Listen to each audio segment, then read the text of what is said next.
at this, when I say this, fintech and technology specifically as a sector from slightly different perspectives. And I think some time ago, those might have been seen to have been competing or actually at least contradictory. But I think one thing that fintech encompasses really nicely is the fact that it does take into account many different facets, and it isn't just about capital, it isn't just about, for instance, government policy or regulators, and it isn't just necessarily about SMEs. So first and foremost, my day job is actually as an early stage technology venture capital investor. We have a very small fund in London, which is for seed stage investments. We have £100 million assets under management, over 3 funds, and we've made actually, because we're in London, about a quarter to almost 30% of those investments in fintech. So I'm actually quite an accidental kind of fintech speaker, if you will.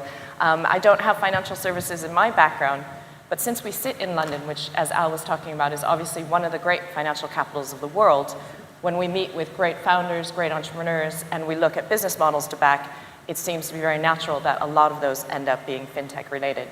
So within our portfolio, we actually have invested in Monzo Bank, for example, which is one of the UK's challenger banks and one of the ones that sit alongside Adam Bank and Metro Bank very admirably. We've also invested in SME bank called Tide Banking, which is on top of other platform services, but delivering services for SMEs, which was also brought up earlier today as something that might be specific for this region as well.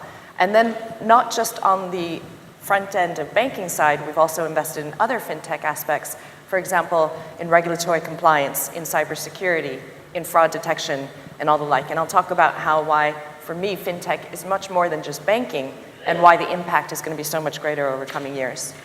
In addition, I have the pleasure of being the chair of Tech City UK, soon to be rebranded Tech Nation over in Great Britain, and that is the government-funded organization to accelerate the digital economy across all of Great Britain. So that's not just London, and it's not just fintech, and we're talking about the impact, as actually Al very well illustrated, of technology and that influence that it's happening, that's affecting all different markets, all different sectors, and really how that's boosting the UK sector in addition to Wall Street's sort of top market caps. And then finally, I am the Treasury, I always have to think about this title because it's so long for me, but Special Envoy for FinTech. And really that does just intertwine those first 2 roles and allows me to sort of speak to regulators and policymakers about what we see SMEs really craving from a policy point of view in order to support their work as fintech founders. And then similarly, trying to communicate to founders across the world why the UK is open for starting, scaling, growing a fintech business. So having said all of that, in terms of how I view the financial ecosystem, basically, I was talking about how at Passion we've invested not only in sort of retail and front-end banking services, but also how we're also now investing in what I would describe as the plumbing or the back end. And if you look at what's happened with fintech, especially in the UK and the United States, we started, of course, with front-end facing consumer propositions. So you could think of your TransferWise, your WorldRemit, even back to PayPal or Stripe. You're talking about services that are largely payments, remittances, and transactions that actually dealt with customer problems. And that made sense because the people who founded those businesses thought about themselves as customers and reflected on what kinds of problems they wanted to see fixed in the financial services infrastructure or in the ecosystem. And so you saw a first wave of innovators coming in payments and remittances. What I think is happening now, even though that will continue, and I think we're going to see greater and greater value creation on what I'm describing as the front end, you're now going to start seeing more and more fintech innovation, especially in the US and the UK, which have been the leading markets in fintech, looking at enterprise solutions or more B2B classic sort of solutions. And the reason for this is actually one that mirrors what happened with the kind of first dot-com boom or the first internet wave in the mid to late 90s. In the mid-90s, I actually was in the Silicon Valley Bay Area, and so I was there for 10 years. I had the pleasure of working at companies like Apple, like Sun, and I mentioned that I came from a technology background and not one of financial services.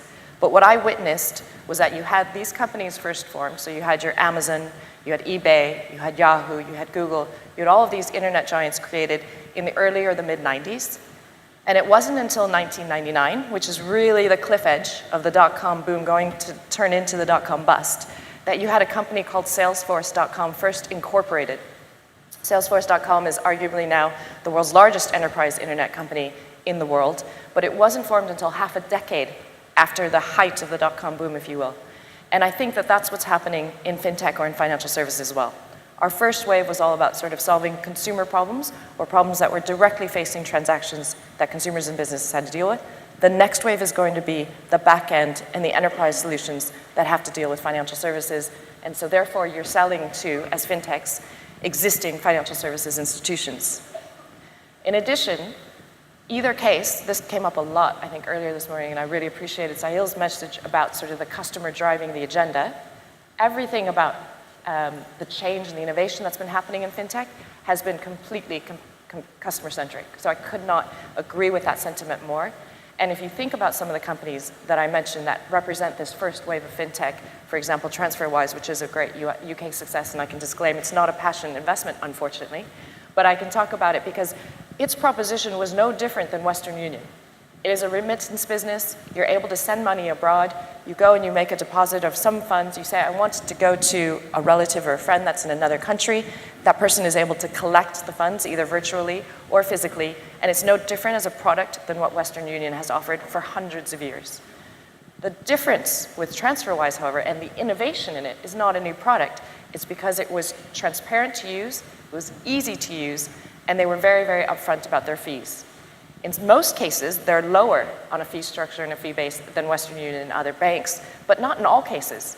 And what's really interesting is that even when it's not cheaper than a traditional bank or what one calls a traditional bank, just because it's transparent about where the fees go, customers have more trust, and we've talked about this word trust a lot today, have more trust in the service and are more apt to use it. And so TransferWise has created a billion-dollar business and a company and a brand around no new product offering, but literally just how they delivered it and how they spoke about it and how they communicated to their customers what they were doing with their money.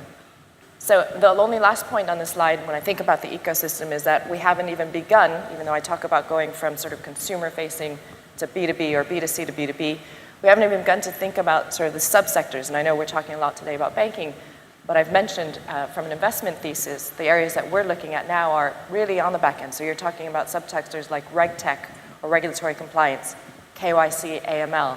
You're looking at things such as governance. You're going to be looking at more things like fraud. You're going to look at cybersecurity. You're going to look at new privacy installations, for example. And you're going to even look at new ways of financing, so prop tech. So fintech as a sector, while we might think about banking because we as customers will think about the problems we want solved first, is actually a massive, massive sector that really touches upon every aspect and every corner of society. So having said that, I was thinking about what I think is going to be the sort of biggest disruptive forces for the new ecosystem. And actually, we've talked a lot during today, so I'm not going to mention it, about AI, machine learning, lower costs of distribution, development. You know, the earlier challenger banks, they both talked about how easy it was, or not necessarily easy, sorry, how straightforward and how cost-effective it was for them to run their businesses. We've talked a lot about blockchain. For me, it's a cultural shift. The fact that we talk about decentralized registers for banks or institutions that have always largely been very centralized and been the holders and the key holders of information, and the fact that they're thinking about opening that up, I think is transformational, and that's what's truly disruptive. And then finally, also mentioned earlier by Sahil, it looks like I copied his slides, but thankfully I had to submit these last week, so just great minds. But financial inclusion is a massive, massive disruptive force. For too long, financial services has really been available to those who probably, even though they had the most money, arguably needed the literacy and the education and the information the least. And the masses and the constituents and the population that could use it the most are those that are still unbanked. And now, because of new distribution methods and because of technology that enables that kind of communication, that kind of channel, they will have access to financial services as well. And then I've already talked about cybersecurity and impacts on privacy or privacy. So just a real quick slide in terms of how the UK, because Al already teed this up really great, and I think the contrast is important to how the US operates, which I have a little bit of information on or a little bit of exposure to, and how the UK has been working. And it's really, the UK has been leading from the front. So it's fantastic, for instance, to hear about the progress of the sandbox that's been established here in Bahrain. I'm sure you may or may not all know that the UK regulator set up its sandbox actually in June 2016, was the first in the world to do that, so it's now almost 2 years running. It's had 4 cohorts of companies that have gone through that.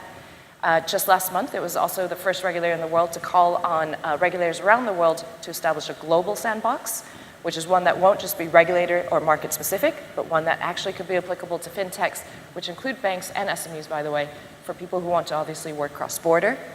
As Al already mentioned, it's the only regulator in the world that actually has innovation in its mandate, because as was mentioned this morning by the governor, most regulators and most central banks don't really think about innovation because that, by definition, means change. And most regulators are looking to maintain the status quo as a safety net and as assurance for its customers, right, and its citizens. But the UK has innovation in its charter, the UK FCA has innovation in its charter, because it is mindfully looking at increasing competition and affecting innovation within the sector in order to make a more resilient ecosystem in the UK. And so that's what leads to all of these. And we've fortunately talked about every single one of these points earlier in the day. So the main point I actually want to get across in terms of how we actually enable innovation, whether this is from a policy point of view, a government point of view, or even just an organization looking to do so within its team, it has to obviously include collaboration. I'm really a big stickler on that, and that's been talked about a lot as well. Customer-centric design, we talked about inclusion, but also diversity of thought. It's really, really obvious that the financial services of the future and those that are really appealing to the next generation or the larger and larger markets are ones that will reflect the market that they're serving. Those teams that are creating those services have to reflect and represent the customers that they're wanting to speak to. This, by definition, needs to be more diverse, and that I don't just mean diverse by race, by gender, or by belief, but I mean by thought and by experience and by sectors. Those that are defining the new financial services of the future aren't necessarily going to be the banks, as we've talked about today. They're not necessarily just going to be SMEs. It could be Alibaba. It could be Amazon, who's actually thinking about offering banking services now in the US. It could come from the tech sector. Next thing you know, it comes from any other sector. So it's really important that there's diversity of thought to offer the leading solutions in the market. And as I already forewarned, I'm a big stickler on collaboration. For me, fintech is not just about SMEs, which I think is a sort of a big misnomer.